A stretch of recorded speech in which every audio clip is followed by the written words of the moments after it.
Listo. Bueno, muy bien. No tengo el video porque ya. Ok, buen día a todos. Gracias por estar aquí. Bueno, vamos a seguir con lo que habíamos estado hablando de los patrones, que déjenme decirles, he trabajado un buen rato en esto, ya como que entiendo más el problema y lo que hay que hacer, entonces vamos a tratar de sacar ventaja de que yo ya hice la tarea en ese sentido, ¿no? Les había dicho la vez pasada, y déjenme ponerles la primera posición que quiero que vean. Eh, Nada más que la encuentre. Ok. Aquí está.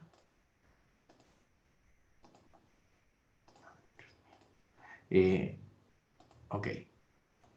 Les había puesto esta posición que es de una partida entre Lasker, del mundo, Johann Hermann Bauer de 1889, y les había dicho que un problema con la descripción de las posiciones es que hay varios métodos. Uno de ellos es el método de, bueno, tengo un alfil acá, otro alfil acá, un caballo acá, es decir, como la descripción que se hace para decir dónde están las piezas, nada más. Eso se usa la notación Forsyth, que es la que se usa para anotar posiciones no jugadas, ¿no? Entonces se lee, les decía, se lee como un libro, ¿no? De izquierda a derecha y de arriba a abajo. Se lee así y después pasamos aquí y bueno, y leemos esta y bajamos y leemos esta de nuevo, como en un libro de izquierda a derecha y de arriba a abajo. Entonces hasta ahí estábamos más o menos bien, pero esa anotación no sirve para anotar jugadas. Bueno, la idea es que sí anota posiciones. El caso de esto es que yo decía, yo sospechaba que podía haber una forma de describir una posición como hacemos los seres humanos, con la intención de encontrar los patrones que se repiten muchas veces en las partidas. Les ponía el ejemplo de la partida de Lasker-Bauer, donde, por ejemplo, este alfil ataca el peón, este alfil ataca el peón, la dama ataca esta casilla, aunque en este caso que hay un caballo, y la torre podía desplazarse hacia el flanco rey para el ataque, ¿no? Y Lasker, en 1889, en un torneo en Ámsterdam, lo que hizo fue hacer las siguientes jugadas. Dio jaque, el otro comió, le dieron jaque, jugó acá, el rey se quitó y alfil por peón con la amenaza de mate. Comió, le dieron jaque, el rey se quitó y torre acá con la idea de jugar acá mate. Y acá tuvo que jugar única para evitar el mate, le dieron jaque, se cubrió con la dama, le comieron la dama y después comió dama acá y se comió uno de los alfiles y terminó con dama por torre y alfil, con lo cual ganó, ¿no? La partida terminó, se quitó el alfil, se lo comió y ya empezó el ataque así contra el rey y le ganaron como muy rápido, ¿no?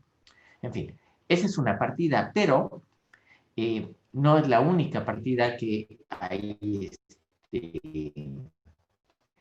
con esta variante. Por ejemplo, Miles en la Olimpiada de ajedrez en una Olimpiada de ajedrez, que me acuerdo cuál fue, no sé en dónde fue, no me acuerdo, en el 92 jugó contra Walter Brown, otro gran maestro estadounidense, y y en esta posición que estamos viendo, fíjense, el alfil ataca, la dama puede ir acá y la torre puede desplazarse acá o puede desplazarse acá para ir acá, ¿sí? Entonces, bueno, pues la idea era que igual, a pesar, fíjese, si se quita el alfil, pues estaba la dama atrás, pero se quita con jaque, se lo comió, jaque, se quitó, alfil por peón, rey por, le dieron jaque, lo mandaron a la esquina y otra vez le dieron jaque porque el temor era que le jugaran el peón para escapar con la dama, ¿no? Entonces, para evitar eso, le dieron jaque, se quitó y torre a 4 con la amenaza torre acá y abandonó el rival, ¿no? Bueno, pues uno diría, bueno, está bien, son buenos ejemplos, pero hay un ejemplo más que es del 2003 entre una partida de Judith Polgar contra nada más y nada menos que Karpov, ¿eh? O sea, contra uno de los jugadores más fuertes del mundo, campeón del mundo por unos 10 años y muy, muy fuerte. Por 10 años es imparable. Bueno, fíjense, llegaron a esta posición, fue una partida semi-rápida de 25 minutos. Y fíjense, Judith tiene el alfil, la dama, y la torre ya la tiene lista para, ya no tiene que desplazarla, ya la tiene lista para ir al flanco rey, ¿sí? Y entonces jugó alfil por peón, rey por jaque, y se rindió.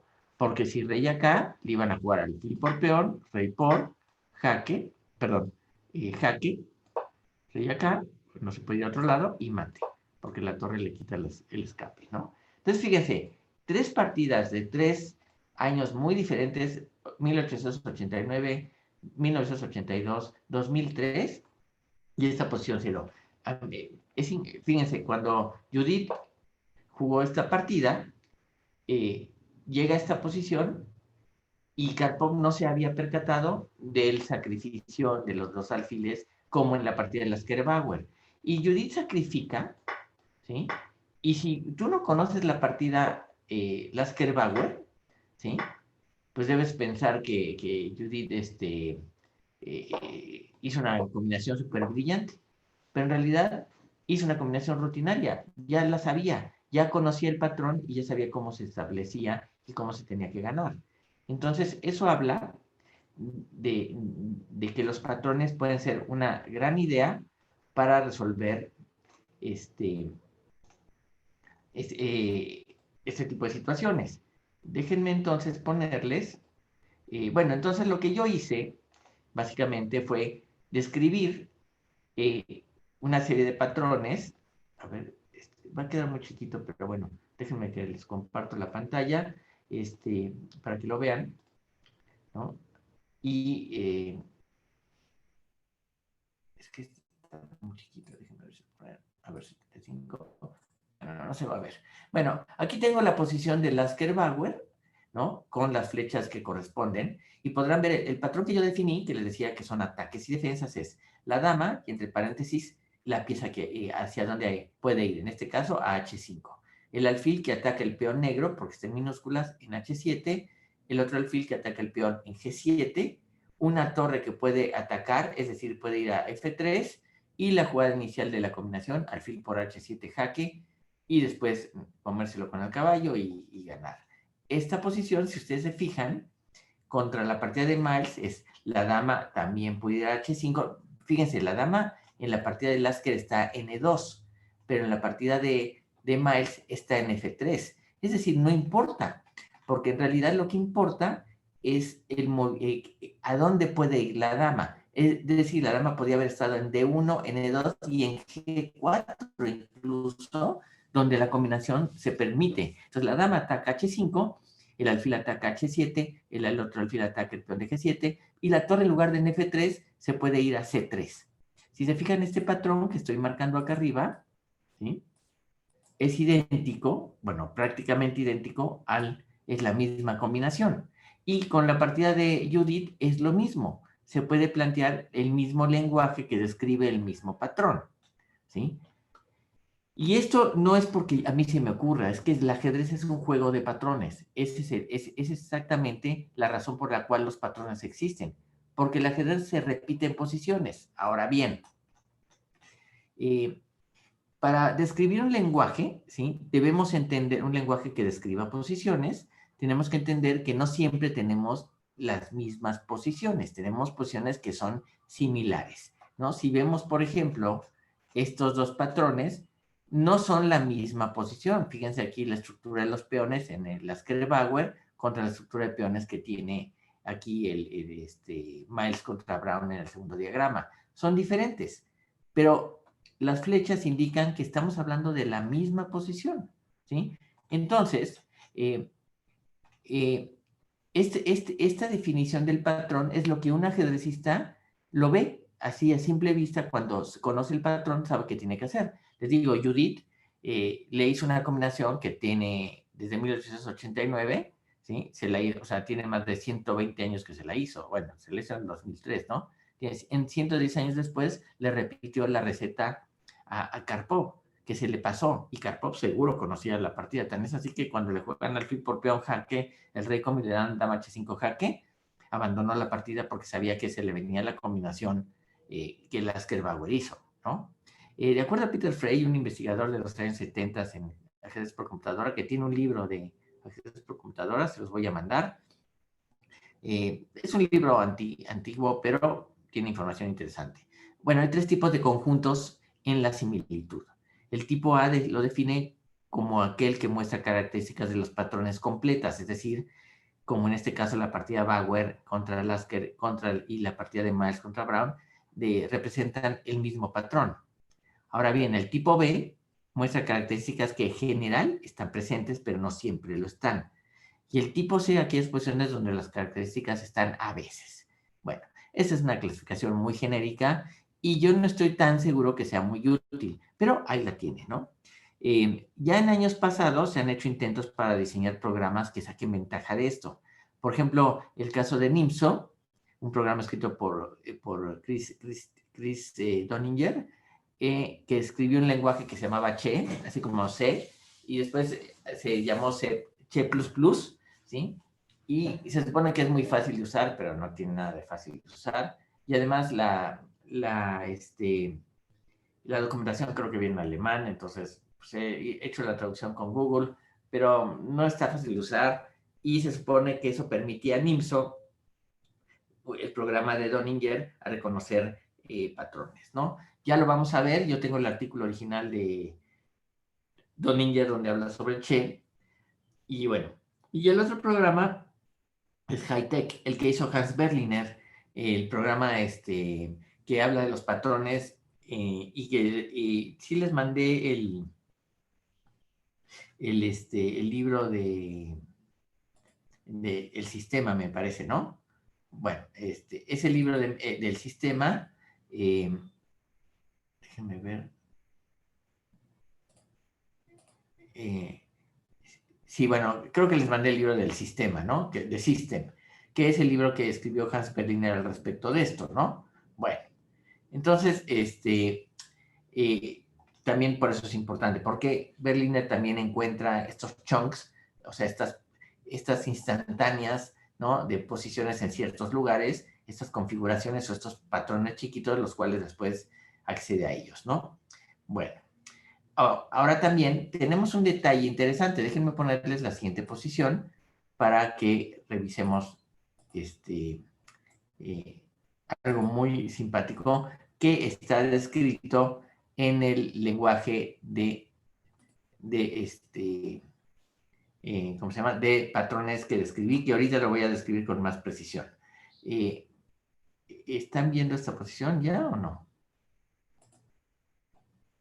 Esta, no es esta. A ver, permítanme. ¿Dónde está? Esta. Ok, aquí. Ok. Tenemos esta posición de Magnus Carlsen contra Karjakin en el Campeonato Mundial del 2016. Habían empatado el encuentro de 12 partidas, me parecen pocas para un campeonato mundial, y se estaba jugando las partidas rápidas. Y Carlsen es muy superior a todo el mundo en las partidas rápidas. Y no quiere decir que no pierda, pero en general gana muchas veces, gana mucho más de lo que pierde. Entonces, bueno, en esta posición, Carlsen jugó dama h6 jaque entregando la reina, porque si se come con peón, esto es mate. Y si come con rey, esto es mate. ¿Sí? Bueno, si ven esta posición, que Carlsen encontró, no creo que él haya reconocido ningún patrón. Él encontró que el rey, a los posibles jaques, no va a poder venir a esta casilla porque hay una torre que se le impide. Y entonces, y la otra es que si este peón desaparece, está el mate con las 2 torres en la 7ª fila, ¿sí? Cuando el rey no pueda ir, porque cuando juego la dama, si el peón se mueve acá, entonces doy el mate en esta casilla, porque ya el rey no puede escapar tampoco por G6, porque está el peón, ¿ok? Bueno, esta posición se puede escribir con un patrón, y ahorita se los voy a mostrar. Pero, lo curioso de esta posición es que bueno, Carlsen jugó dama h6, Karjakin analizó un par de segundos y se rindió. Pero, esto es el 2016. Pero déjenme ponerles una partida que se jugó en 1979 entre Popov y Novopashin. Bueno, en esta partida, ¿sí? fíjense, la posición aparentemente es muy difícil, perdón, muy diferente a la partida de Carlsen contra Karjakin. Pero aquí le jugaron dama jaque. Si come con el rey, esto es mate, el rey no puede escapar porque hay un peón, ¿no? Y si come con el peón, le juegan torre por peón jaque, puedes cubrirte con alfil, te lo como, puedes comerte esto y mate. Y bueno, y mate, ¿no? ¿Ok? Entonces, es igual. Después de torre por peón es mate pocas, ¿no? Bueno. Si vemos esta posición como un, como los patrones, yo los tengo aquí, déjenme mostrárselos. Déjenme hacer un poco más grande para que vean esto. Aquí, fíjense, aquí tengo la posición de Carlsen Karjakin y aquí tengo la dama blanca, ataca H6, la torre está en C8, la otra torre puede atacar F7, hay un peón en H5, ¿sí? El rey está en H7, el rey enemigo, hay un peón en G7, y aquí define una instrucción que le llamé tabú, que es la casilla G6, es decir, la casilla G6, el rey no puede escapar porque hay un peón en H5 que le impide el escape, y la jugada ganadora es dama H6. Y esta posición, si la vemos, es la misma que está acá, la dama, la de Novopashin contra Popov. Dama H6, la torre está en F8 en lugar de C8, da lo mismo. La torre puede ir a B7 en lugar de F7. El peón en H4 tiene que estar para que el rey no pueda escapar a G5. El rey negro está en G7, el peón está en G6. Y tabú de nuevo es la casilla G6, porque en este caso está el peón que le impide la salida al rey. Y de nuevo la jugada es dama H6. Si vemos estas dos posiciones, ¿sí? Lo que pasa es que no se va a ver las dos. A ver si puedo hacerlo un poquito más chico. No, no se va a ver. Bueno, no, a ver. Ok. Si logran verlo, aquí dice dama H6, torre C8, torre F7, igual aquí dama H6, torre F8, en lugar de torre B7, torre F7, pero déjenme pasarme a la posición de Popov contra Novopashin y vámonos regresando un par de jugadas, ¿sí? En esta posición, fíjense, la dama, el patrón es la dama acá, no, bueno, aquí le jugaron jaque, ¿no? El rey vino acá, y ahora la dama acá, la torre está en la octava fila, y la otra torre puede ir a séptima fila, ¿ok? ¿Ven ese patrón? Ahora vean la partida de, de Magnus Carlsen, que es, déjenme que comparto, para que la vean, y de nuevo, fíjense, la torre puede ir a F6, la torre está en la octava fila y la dama está que puede ir a H6. El patrón se repite y Carlsen le jugó el patrón que se jugó en la misma partida del 79, pero en el 2016. Yo creo que Carlsen no conocía la partida de Novopashin contra Popov. Yo creo que encontró las jugadas. Este es un patrón. Lo simpático es que cuando Carlsen hizo la combinación y jugó la H6, todo el mundo le aplaudió porque encontró un sacrificio de dama con el que da mate y gana, y además ganaba el campeonato mundial. Pero en realidad en la posición, el patrón ya se había dado en otra partida, que después se encontró, es decir, alguien después revisó y dijo, no, pues esa posición ya se dio, ¿no? Y el lenguaje de patrones lo describe perfectamente, ¿ok? Bueno, entonces tenemos, déjenme parar esto, ok. Bueno, entonces tenemos ya un lenguaje que describe las posiciones, pero también podemos hacer que el lenguaje sea más, más enriquecido. Por ejemplo, en la partida de Novopashin contra Popov, lo voy a, dejen que les pongo otra vez el PDF, ¿sí? Por ejemplo, vemos que el patrón, ¿no? Tenemos que la dama ataca H6, fíjense, un ataque se pone entre paréntesis. Torre en F8 significa que la torre está en la casilla F8, no está atacando F8, está en F8, ¿sí? Torre, paréntesis B7, ataca lo que hay en B7. Puede ser un peón o puede no haber nada, pero la torre que está, fíjense, esta posición la torre de B1 podría estar en B2, en B3, en B4, en B5, en B6 y en B8. Pero en cualquier caso, lo único que es el patrón es que ataca el punto B7, ¿sí? Y si se fijan, el patrón lo define todo esto que estamos viendo acá con la primera jugada y separado por comas. Quiere decir, estas comas son como un AND, quiere decir, es un conector lógico. Quiere decir que para que el patrón se cumpla, tiene que cumplir con que la dama esté en H6 y la torre esté en F8 y la torre esté en B7 y el peón esté en H4, etcétera, ¿sí? ¿Ok? Bueno, y entonces, con esa idea, definimos dos conectores lógicos, el AND y el OR, ¿sí? Entonces, el AND lo ponemos con comas y el OR lo ponemos con punto y coma, como se pone en prólogo, ¿no? Entonces, bueno, eso es esa es una de las ideas del conector lógico. Pero fíjense, por ejemplo, otro de los patrones que hay, que se llama el regalo griego. Déjenme que les comparto de nuevo la pantalla. El regalo griego es de esta partida PC. Se puede ver en esta partida Pestalozidum, donde el alfil ataca la casilla H7.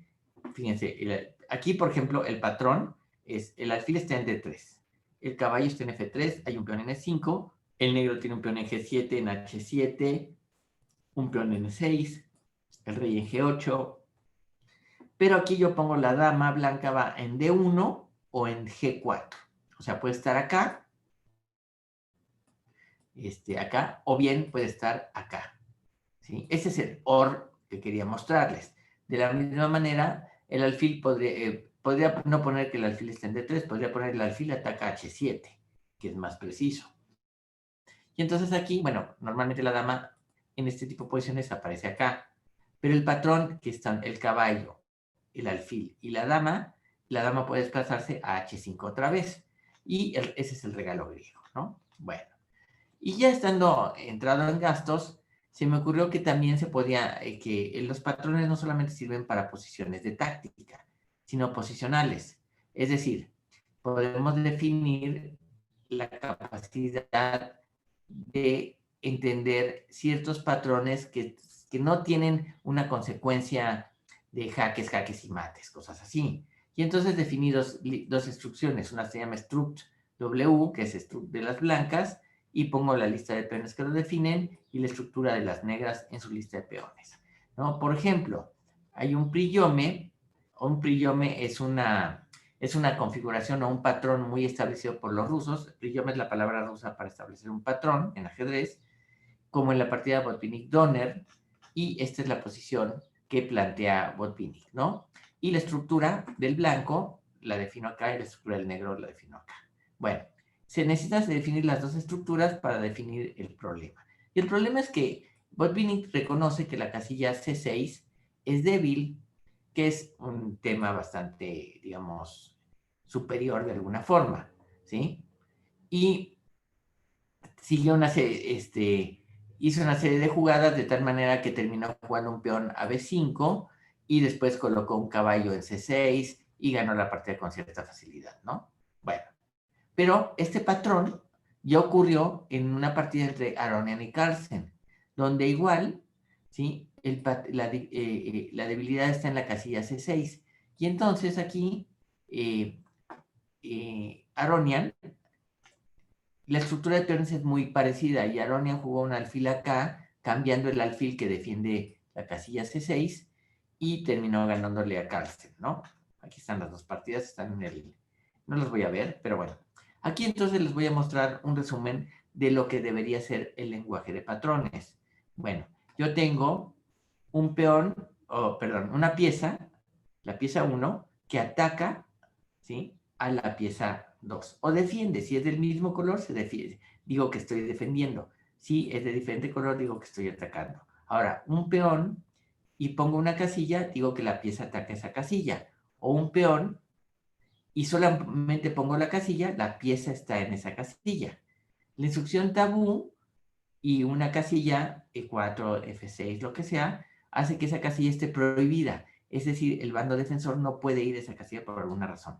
Aquí describo la estructura de los peones, la lista de peones que describen la estructura de dónde están en el tablero para blancas y para negras, y pongo los conectores lógicos coma para AND y punto y coma para OR. Para los que han usado Prolog, esto les parecerá común, ¿no? En lugar de usar AND y OR, utilizo comas y punto y coma. Y agrego comentarios, ¿no? Si quiero poner un comentario en el patrón, pues lo pongo con doble diagonal y pongo comentarios. Yo me acuerdo que para el artículo que ahí se los voy a mandar, le agregué una instrucción que se llama action, porque el artículo se escribe en inglés, pues. Y action es la primera jugada de una posible combinación, ¿no? ¿Ok? Bueno, entonces, déjenme mostrarles, detengo acá esto. El artículo, hay dos artículos que se publicaron en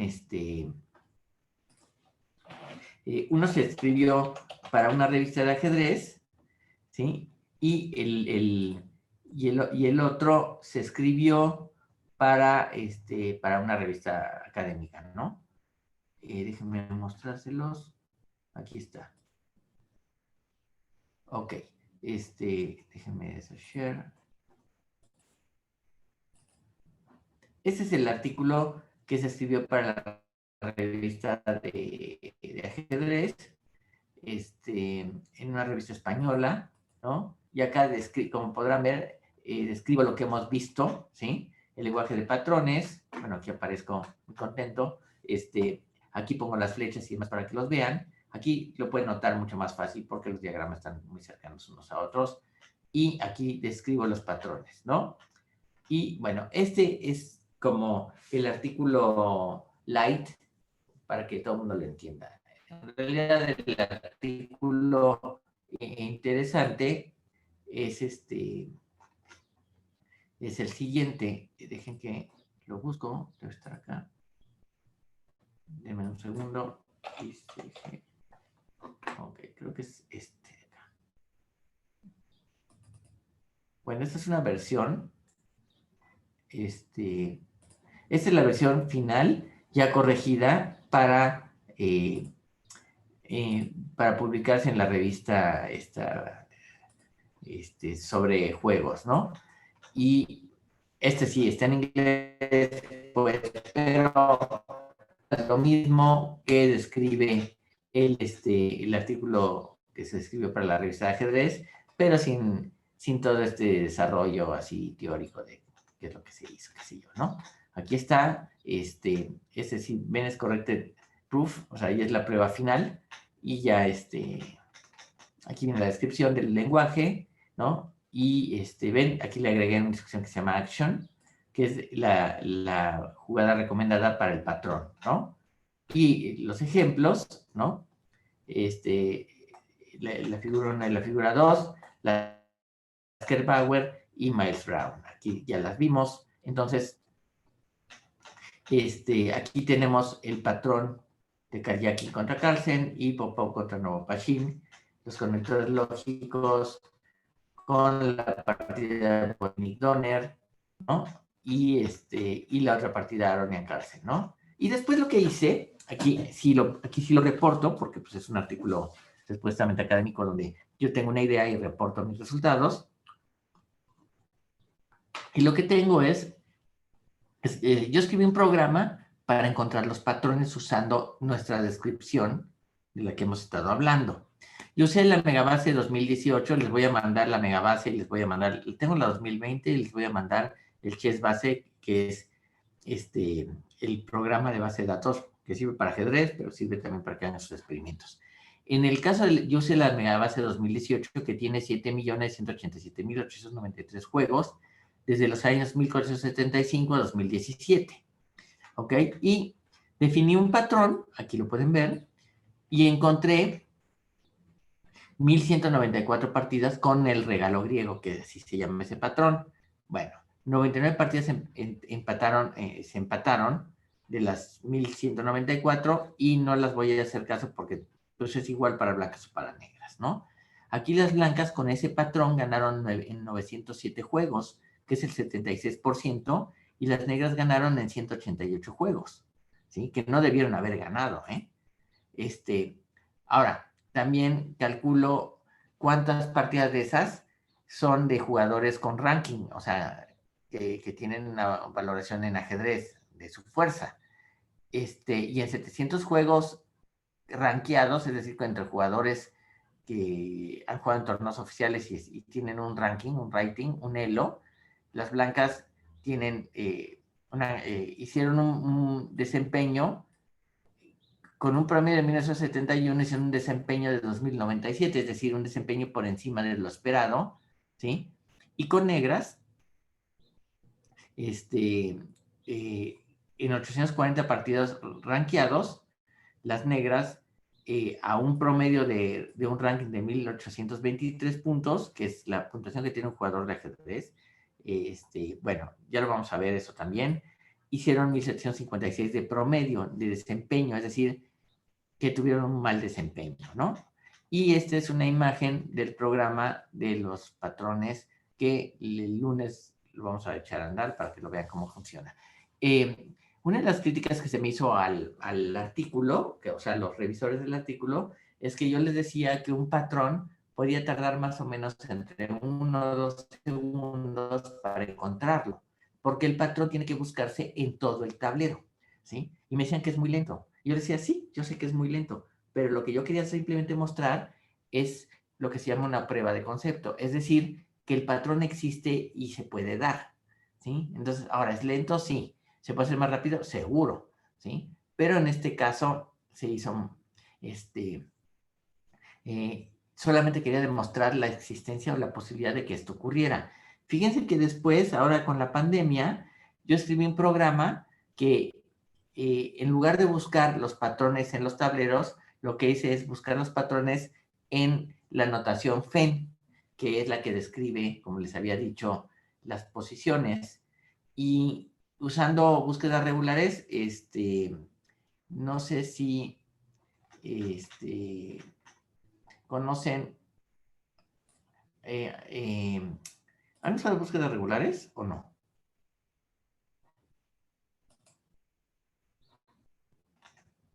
¿Sí? Ándale. Bueno, Enrique ya las ha usado, Gira me dice que no.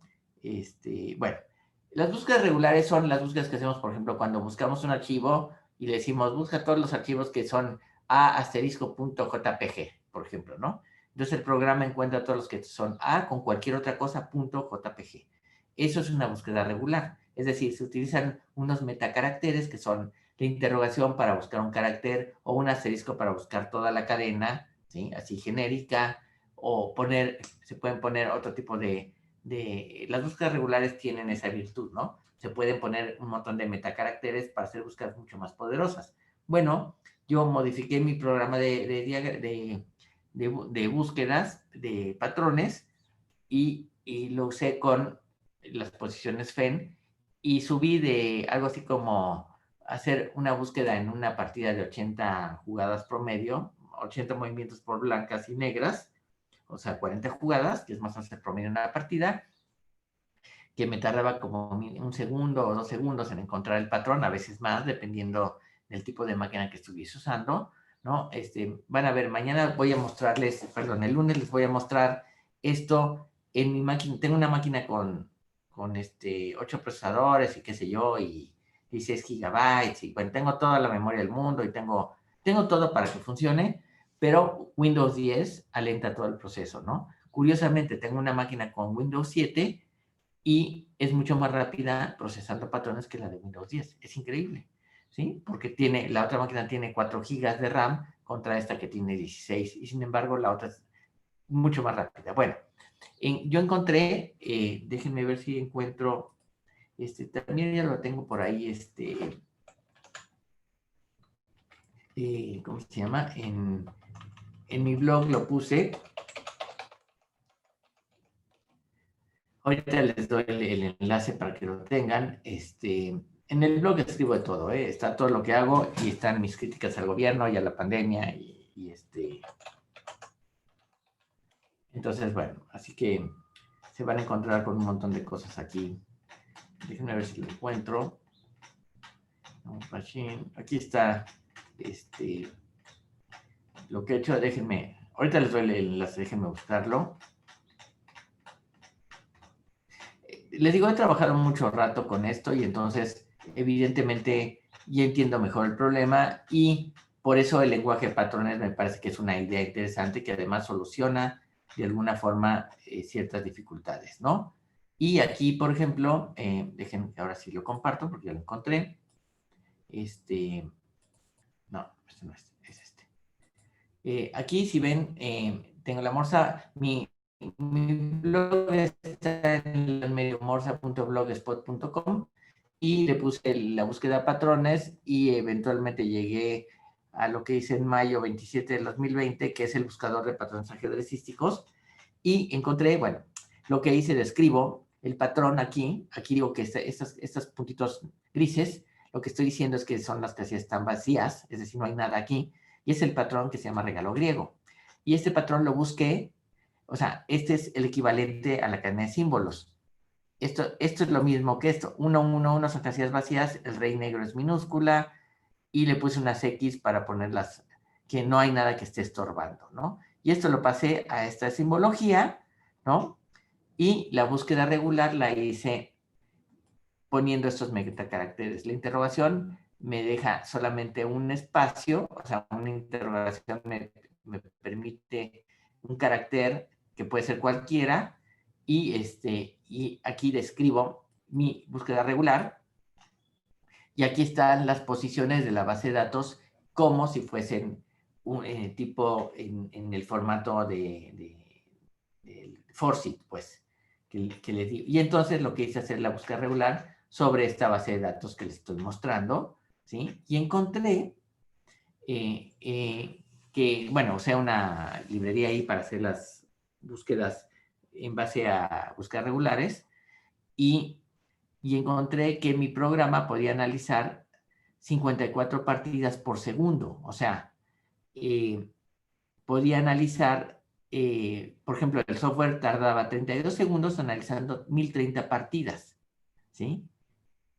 Bueno, eso lo hice con una biblioteca, pero cambié la biblioteca y es mucho más rápida y tardó 19 segundos, es decir, casi dupliqué de 32 a 54 partidas por segundo. Buscar un patrón, puedo buscar un patrón en 54 partidas, ¿sí? En un segundo, cuando mi programa original, el que presento en el artículo, se tarda entre 1 y 2 segundos para encontrar un patrón, ¿no? ¿Ok? Bueno, entonces, obviamente para poder trabajar en esto yo tengo que pasar el formato PGN, o sea, cada partida, al formato FEN, que es el de Forsyth Enhanced Notation, no sé qué, ¿no?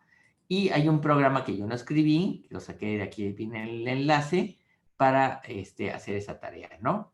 Pero bueno, en resumen, si se tiene un archivo PGN en este formato nuevo, mi nuevo software, que hice en mayo de este año, hace una búsqueda de patrones 50 veces más rápidamente que el programa original, ¿sí? Bueno, ahora, entonces, un programa de ajedrez hoy moderno, de los que juegan muy bien, analiza millones de nodos por segundo, ¿sí? Si yo hago un programa experimental, quizás pueda analizar decenas de nodos por segundo. Y alguien podrá decir, es muy lento. Pues sí, pero para probar no es mala idea.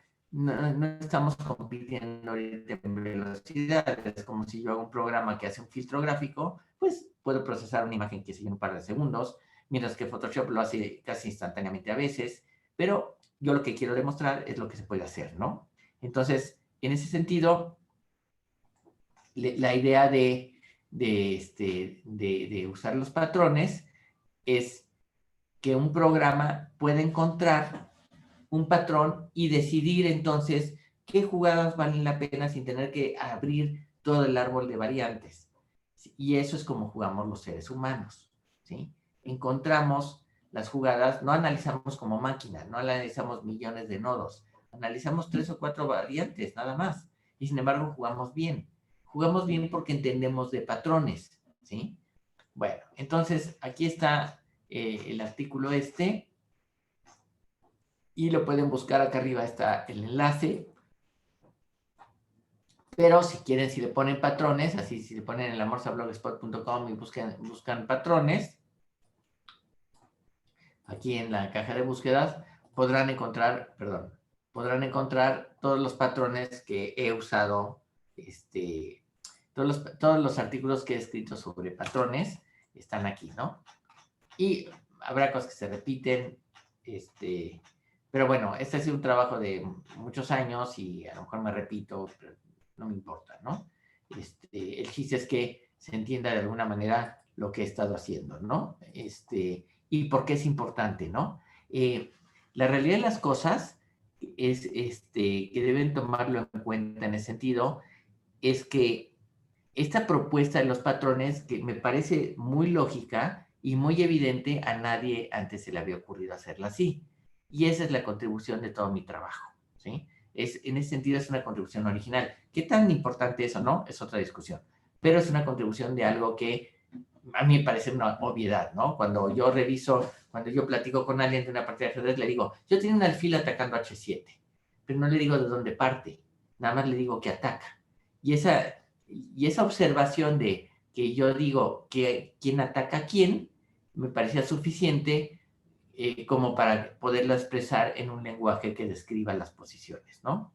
Entonces, bueno, ustedes van a tener que hacer eventualmente un programa que busque patrones. Vamos a ver cómo les sale y cómo lo pueden hacer, ¿no? La idea es precisamente que esto sirva como un sistema para ayudar a los jugadores a estudiar el ajedrez, porque muchas veces ya no voy a tener que ver las partidas, ¿no? Que voy a ver los patrones que me interesan. Fíjense, si yo tengo un programa que describe un patrón determinado y le pongo la base de datos de 8 millones de partidas, ¿no? Bueno, yo encontré 1000 partidas y 1000 partidas con solamente un patrón, las encontré, bueno, o sea, otro programa, pero las encontré en un ratito. Y entonces yo puedo hacer un libro sobre táctica, sobre un tema en particular, eligiendo de esas 1000 partidas las que me parecen más valiosas. Pero ya no tengo que revisar 8 millones de partidas a ver en dónde se dio. Ya el programa me dice dónde están esas posiciones y por eso lo hacen como mucho más evidente y más fácil de usar, ¿sí? Entonces, es una herramienta que me permitiría hacer libros de táctica mucho más rápidamente que como se hacen los libros de táctica desde toda la vida, ¿no? Es decir, una aplicación directa del lenguaje de patrones es describir un patrón que me interesa, buscarlo y sacar todas las partidas que se hayan dado con ese patrón, de tal manera que yo después las ponga a manera de libro y ya tengo un libro de táctica para estudiar ejercicios de táctica muy, muy rápidamente, ¿no?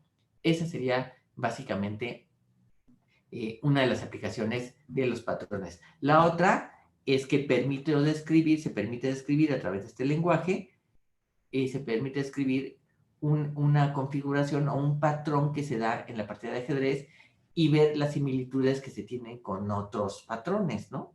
Entonces, una de las cosas que es trabajo futuro y que no se ha hecho, y que quien lo quiera hacer, yo soy el primero en apoyarlos, es incluso como una tesis, se podría hacer una tesis de licenciatura, es encontrar un parámetro, una métrica que describa qué tan parecidos son los patrones, ¿sí? Puedes decir, por ejemplo, 1 es totalmente parecido, 0 no se parece en nada, 0.7, así como en estadística, ¿no?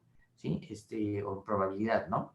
Entonces, se podría hacer una métrica que describiera qué patrones son más parecidos a otros y si se pueden aplicar o no. Aquí no lo mostré, pero hay posiciones donde aparentemente se da el patrón, sin embargo, no funciona. Y hay una partida muy famosa entre Svitler, que fue campeón de Rusia al menos 5 veces, si no es que 8, contra Salgado, un gran maestro español, donde el gran maestro español le hace el sacrificio griego, que es el patrón muy, muy conocido, pero se le olvida un detalle. Y Svitler lo conocía ese detalle, lo había visto. Entonces, le hace una jugada como poniéndole el anzuelo, diciéndole, hazme el patrón para darme mate como se conoce, pero yo tengo una jugada intermedia y te voy a evitar el mate y te voy a ganar una pieza.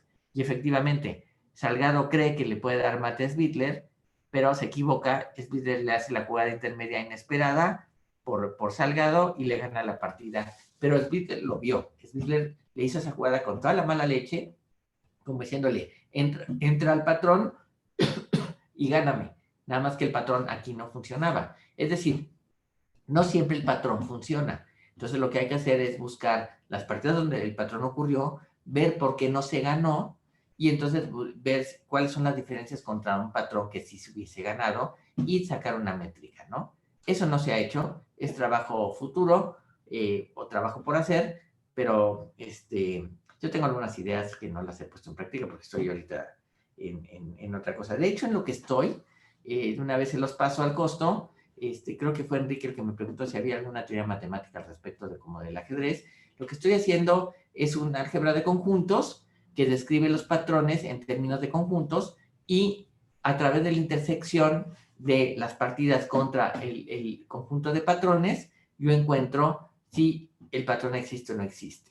Y además se generaliza para juegos de suma cero e información perfecta, que son los juegos que estudiamos, como son el ajedrez, que todo está en el tablero. Eso se llama un juego de información perfecta porque tengo toda la información en el tablero.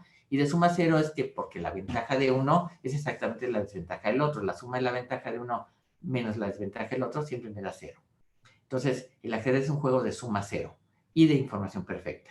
Y el álgebra de que estoy describiendo, que es de conjuntos, describe en una intersección de conjuntos, describe los patrones contra las posiciones y me dice si la intersección existe, es que hay un patrón establecido y entonces puede procesar y trabajar sobre él.